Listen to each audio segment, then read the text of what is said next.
We begin today not with what you do know, that it's very cold outside for most of the country, and that former President Trump is looking strong in Iowa, based on our reporting and state polls. We want to instead look at the bigger picture, that all three top GOP contenders begin the year with a lead over President Biden in our CBS News poll. Former President Trump is up to 50 to 48%. Florida Governor Ron DeSantis has a 3-point margin, 51 to 48%. Those two are both within the margin of error. But it's former South Carolina Governor Nikki Haley who has the biggest lead, 8 points over President Biden at 53 to 45%. We turn now to CBS News Executive Director of Elections and Surveys, Anthony Salvanto, to tell us more. Anthony, good to have you here. Good morning. That's a pretty dramatic advantage for Haley over Biden. Why is she outperforming him instead of Trump or DeSantis? Republican voters think it's Trump who has the best chance for them to beat Biden. Maybe they haven't seen this poll yet. But look, Haley is on qualities that people say they want in a president, better or about even with Biden. Things like empathy, things like ability to compromise, and toughness, where she leads and does just as well as the other two, DeSantis and Trump, right? The other part of this, Margaret, is just on straight demographics.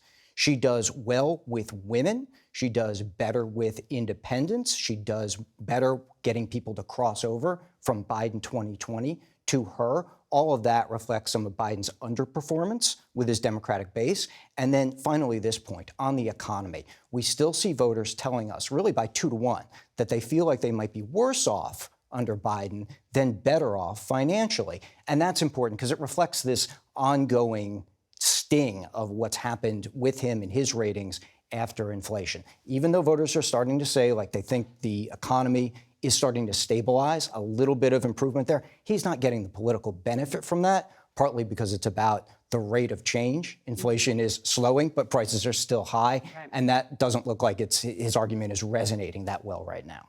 But voters may not see this hypothetical head-to-head matchup because your poll found President Trump with his biggest lead among GOP primary voters nationwide thus far this cycle, 55 points.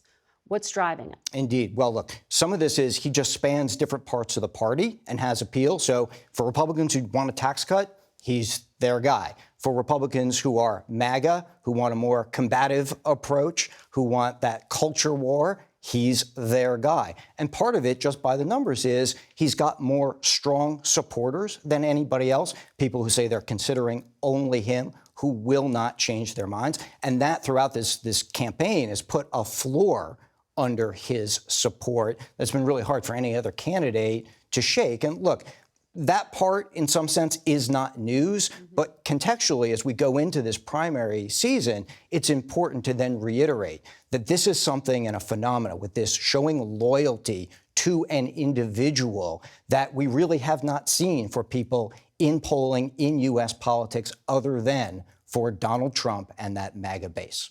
So what about the content of what he is saying and his platform? I mean, he constantly says, I am your retribution, for example. What do voters think that means? Well, the important thing here is comparing people who call themselves MAGA to the rest of the party, because the MAGA base is much more likely to say they like that idea, the idea of punishing or going after his political opponents if he gets into office.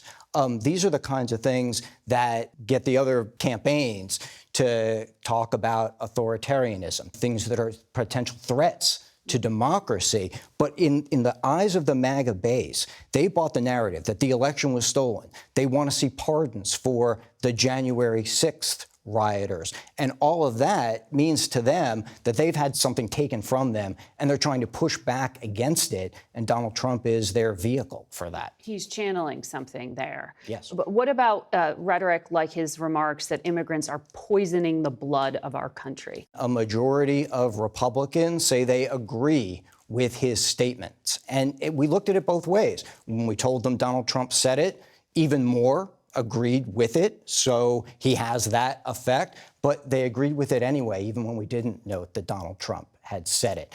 And look, that's important because it also speaks... That's tremendous. It is, and I think it speaks not just to issues with the border, but also to larger issues of race in this campaign. And I'll point it out this way.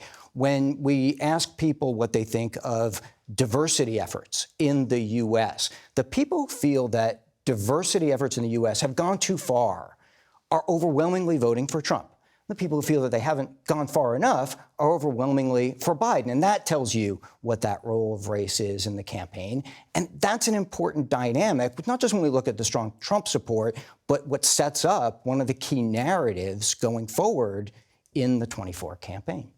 Fascinating, Anthony Salvanto. Thank you. Thank you.